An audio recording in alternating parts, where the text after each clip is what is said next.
Welcome to The Explainer. Today, we're diving into something pretty big, a major shift in how doctors think about cholesterol. It's all thanks to some brand new medical guidelines. And it really all kicks off with a simple question that, honestly, most of us probably get wrong. So, let's just jump right in. When do you really need to start thinking about your cholesterol? Like, seriously thinking about it for your long-term health? What age comes to mind? 50? 40? Maybe 30? Well, the answer from the world's top cardiologists is way, way earlier than that. The latest expert consensus is basically reframing the entire conversation. They're saying we need to stop thinking about cholesterol as a middle-age problem and start seeing it for what it is, something that begins in childhood and young adulthood.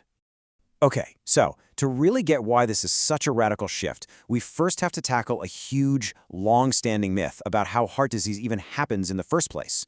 For a long time, the thinking was that high cholesterol is this problem that just pops up later in life, right? Something you deal with when you're older. But the new reality? It's completely different. What we now know is that heart disease, or ASCVD as the doctors call it, isn't a sudden event. It's a process. A really slow, steady buildup of plaque in your arteries. And the kicker is, that process starts when we're young. And get this is not some rare thing. The numbers are actually pretty startling. Right now, about 1 in 5 teenagers in the US already has abnormal cholesterol levels. Think about that. They're laying the groundwork for problems that might not actually surface for another 30, maybe even 40 years. So here's the crucial point, and this is straight from the new guidelines. The real danger isn't that one high cholesterol reading you get when you're 55. It's the cumulative exposure. It's the total amount of that bad LDL cholesterol you've been exposed to over your entire life. A good way to think about it is like sun damage. It's not one bad sunburn that gets you, it's the total exposure over years and years. It just adds up silently over time. All right, so now that we're thinking about this as a lifelong risk, let's take a look at these new guidelines that are, well, pretty much changing the whole game. So what this new guideline does is it basically retires that old way of thinking. It's shifting the entire focus away from just a short-term snapshot of your cholesterol to a lifelong strategy for managing your heart health.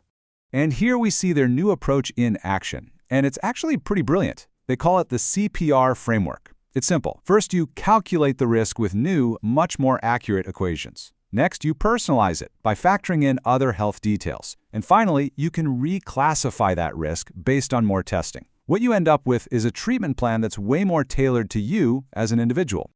Okay, so this idea of lifelong accumulation, what does that actually mean when you're sitting in the doctor's office? Let's break down the logic behind why treating earlier is now the central idea. The logic is actually really straightforward. If you can lower someone's cholesterol earlier in life, you minimize that total lifetime exposure to all those artery-clogging lipids. The goal is to intervene before any significant damage is done. And a really key way doctors can do this now involves a major shift in perspective, which we're about to see. And this is where you really see the power of this new thinking. For a 35-year-old, their 10-year risk might look totally fine, no red flags. But when you switch to the new 30-year risk estimate, wow, it can reveal a much more dangerous long-term trajectory. And that means you can have a real conversation about prevention decades sooner than we ever could before. So, this whole forward-looking approach, it naturally leads to one of the biggest changes in the entire guideline. Brand new, and I'd say pretty aggressive, recommendations for screening kids and young adults. Now, a huge reason for this push is a condition called familial hypercholesterolemia, or FH for short. Basically, it's a genetic disorder where your body just can't get rid of that bad cholesterol like it's supposed to. This leads to dangerously high levels right from the day you're born. And listen, this is not some super rare 1 in a million thing. It affects about 1 in every 250 people. That's a lot. And the vast majority of them, they have absolutely no idea they have it, but they're effectively living with this ticking clock of cholesterol exposure from a very young age. So, to catch this early, the new guidelines are recommending something pretty major: universal screening for all kids between ages 9 and 11. And if a child has a family history of early heart disease, the recommendation is to start screening as early as age 2. That's a huge change. And this proactive thinking doesn't just stop with kids. It extends to young and middle-aged adults too. I mean, just look at this table from the new guidelines. You can really see the shift. Even for an adult who's considered low risk over the next 10 years, if their bad cholesterol is up at 160 or higher, the guideline says, hey, you should consider a statin. The thresholds for starting treatment have been lowered across the board, which honestly could mean preventative treatment becomes a reality for millions more younger people.